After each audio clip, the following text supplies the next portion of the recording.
Hey everybody, so welcome to my humble little studio.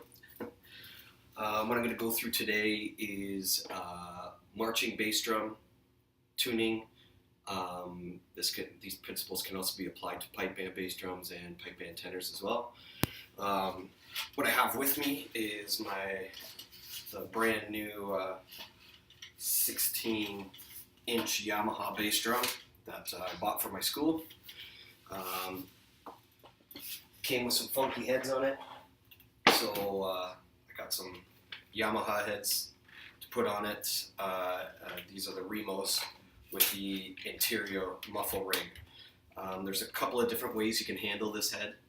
You can just put it straight on like this, so with the muffler inside, the extra piece of plastic. So you can see that the drum, you have its original head here, you have a piece of plastic that runs around here, and then inside they've put in this kind of felty kind of material on the inside to help with the muffling. And there's also, it might be hard to see, but there's a little sticker on the inside there.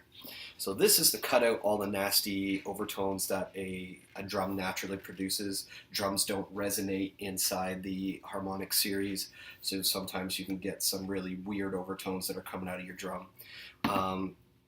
So they have these different levels of muffling to reduce those so that you get mostly the fundamental pitch. This little sticker here is just durability, right? So when you're hitting these with marching band bass drum mallets,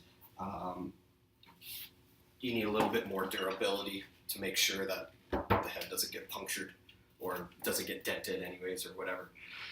For pipe band tenors and pipe band basses, I heat this sticker up, peel it off just with a hair dryer.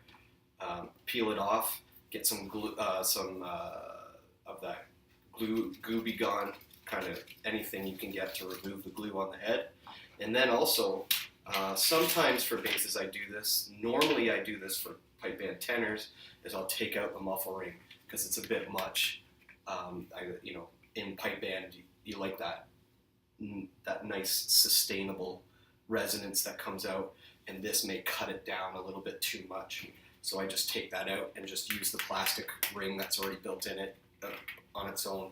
And what that plastic ring's going to do is when you strike the drum, it's going to flex out like this so that the drum can sing, and then it's going to come back and reduce those overtones.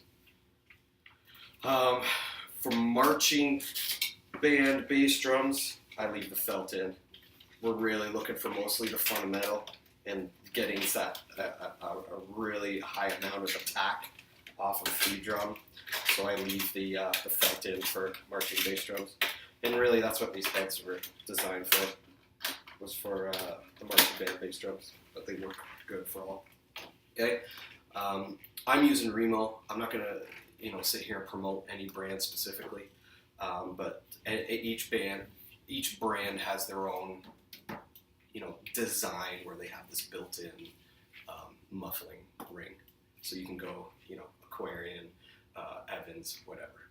Okay.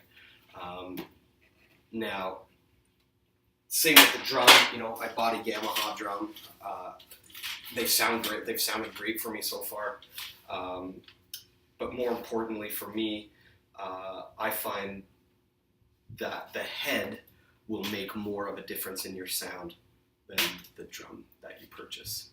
Okay. Each drum has its advantage. Some are lighter than others. Others project better than others. So you can test that out and do what you think. But ultimately, I think that the type of head is what really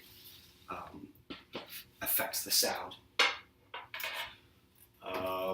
So put your head on. And before you put the rim on, I always suggest that you kind of put it on the harness and stand in front of a mirror and make sure that when it's on the harness, your head is up, right? The labels on your head are up. Because some harnesses might make your drum tilt like that, which means you'd have to bring the head up like this. Some of them go flat against your body, so you'd have to rotate it like this. So that's all part of this kind of aesthetic thing, to make sure that your labels are facing in the right way. And again, that's just me being picky. So this is a brand new drum. Doesn't come with any lubrication on it. So whenever you change a head, I always suggest that you take your lug and take some paper towel and clean out all. You'll see like a black residue all along here. That's the mixing of weather and collection of dust and the lubricant that you've used to protect your lug nut. So just rub that off, make it super clean. So do that every time you change your heads, as well as I like to do it at least once a year as well.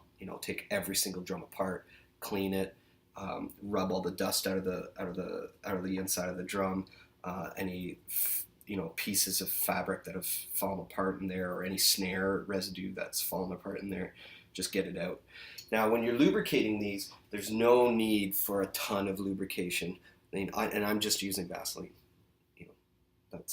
You can use whatever you like that lubricates and protects, but Vaseline has done well for me for a long time. And again, none of these are my own ideas. These are ideas that I've collected from, Jill Ball, my university teacher, and Hugh Cameron, and Andrew Hoynacke, and none of I've just collected ideas and put them together. Okay, so just dip it right on the end. Just like you can see that it doesn't run up the threads very far. You just dip the very end, because as you put it down into the sheath, that will all cover. It'll get squished inside there. Whereas if you put a ton on there and it sticks out the top, the lubricant that's sticking out this top will collect sand fabrics, and then the next time as you're tuning and you're driving it in, the sand fabrics are going to rip away at the threading. Okay, so just put it right at the end. That's all that's needed. Okay, so I'm going to put these heads on, these rims on just like this. Just throw them on wherever you got them. If you've got a rim protector, if you're in a marching band, you've got a rim protector because you're slamming on the rims with the mallets, which is a great sound. I do it. So then just make sure that's up at the top or up where it's comfortable. So you take that, line it up with the lug, and all I do is I tighten it just until here. So well, you can see that. I just see how there's a space here. All I do is hand tighten it until it touches.